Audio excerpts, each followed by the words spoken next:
Welcome back. We have new Fox News polls this morning. They reveal 80% of voters say that they believe the economy is in fair or poor condition. Only 20% would describe the economy as excellent or even good. More than half of those respondents say that President Biden has made the economy worse since taking office. 25% believe he's made it better, while 22% say he's had no effect at all. The economy is also voters' top concern headed into 2024, with 38% of the respondents saying that it's the most important issue facing the country, 27 points higher than second-place border crisis. Interesting that the border security is number 2. Joining us right now is Missouri Congressman Mark Alford. He's a member of the House Armed Services, Small Business, and Agricultural Committees. Congressman, thanks very much for being here. What's your reaction to these polls? Well, look, I don't think that's anything new when it comes to especially a race for president. Back in the Clinton days, it was the economy, stupid. Yeah. That was the mantra. I think the same holds true today. Americans are concerned, I know in our district, about 3 things: the rising cost of food, fuel, and fertilizer. And Joe Biden has done this to the American people. He has targeted the fossil fuel industry, but he has put the crosshairs on the backs of the American people.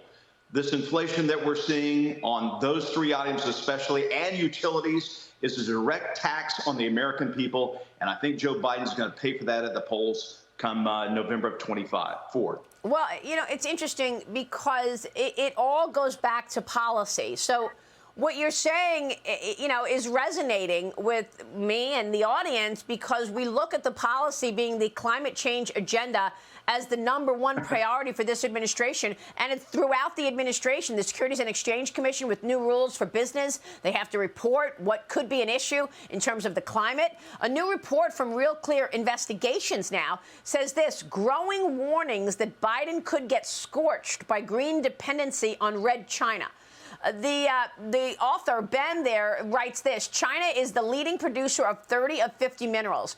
10 of the top 15 global wind turbine manufacturers are Chinese, while China's share in each of the 5 key manufacturing stages of solar panels exceeds 80%. This is from Ben Weingarten at Real Clear Investigations. Congressman, we just came off of a period where so many people are complaining about America's reliance on China, that the supply chain in China is responsible for the underlying active ingredients in our prescription drugs. We also rely on China for certain technology. I mean, should we be relying on China even more with now this new move into solar panels or the batteries or the rare earth minerals that are needed for those batteries? It's all made in China. We're going backwards. Exactly right, Maria. China has been playing chess, and Joe Biden and this administration has been playing a game of tiddlywinks. China has their tentacles in everything we do in America, but not just here.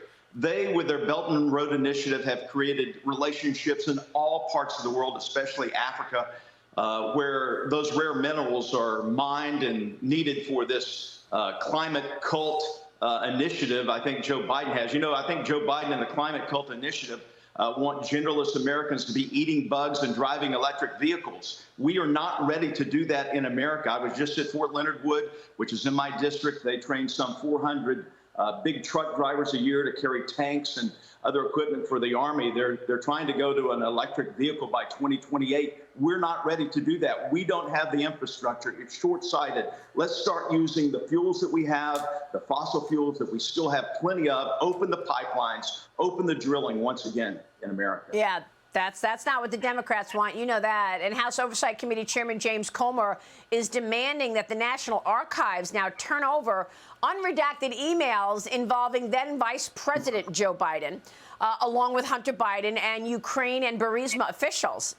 Comer wants those emails, and the committee is targeting specific emails in which President Biden used an alias. He used pseudonyms, names: Robert L. Peters, Robin Ware, J.R.B. Ware. Congressman, why is a vice president using all of these alias names on emails? It further raises the question of, is he trying to hide money flows? You know, relationships with executives at Burisma and the fact that House Oversight Committee Chairman James Comer says he accepted $5 million from officials at Burisma, and Hunter accepted $5 million. That's $10 million just from one company in Ukraine. Well, Maria, there are only two types of people that I know of that use pseudonyms, those who write romance novels and those who are trying to hide something. And Joe Biden is no Fabio. Let's get that clear right now. He is definitely trying to hide something. It has been for so many years, this web of lies and deceit that the Biden crime family has created, and Joe Biden is the black widow in the middle of it. I think James Comer is going to get to the bottom of it. We need those unredacted emails from the National Archives to get to the bottom. This is a national security issue. So where do we stand in terms of an impeachment inquiry, Congressman? I mean, every day another drip by drip by drip on all this information from the House Oversight Committee about money that the Biden family has taken in. I mean, these are allegations until we actually see some serious proof here, and we want to know what you're going to do about it. Well, Maria, I know we talked about this last week. Americans are growing frustrated. We are in our in-district work month of August right now. I bumped into Speaker McCarthy at the airport in Dallas a couple of weeks ago, and he knows the importance of getting to the bottom of this. I believe, truly, the momentum is building, and we are going to have an impeachment inquiry. But we've got to do this the right way. James Comer, Jim Jordan are building the evidence, the case. I know Greg Steube has filed for articles of impeachment, but we've got to go through the proper committee process, get our ducks in a row to build confidence in the American people, and to further have a chance of even having a conviction in the Senate. You know, indictment basically in the House of Representatives is no good unless we have a conviction in the Senate. Yeah. Well, how much more evidence do you need? I mean, you know, how much more do you need to show if, in fact, a sitting president or a sitting vice president accepted bribes from a Ukrainian company and you know, and Chinese companies in the middle of questions about China's motives on the global stage? What else do you need to see? Well, I think the evidence is there. Let's be clear about that. The left, the progressive woke part of this country are saying, hey, where's the evidence? The evidence is there. It is building the case. I'm not a prosecutor, never have been, won't pretend to be. But I know that you want to get as much evidence as possible into this case before you bring it before the American people. In this impeachment inquiry that I assume would be run by the Judiciary Committee, these facts will be made evident. They'll be formalized, and we will have a vote eventually, I hope, in the U.S. House of Representatives to impeach Joe Biden.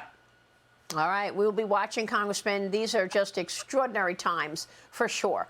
Mark Alford, thanks very much for joining us this morning. Thank you, Maria.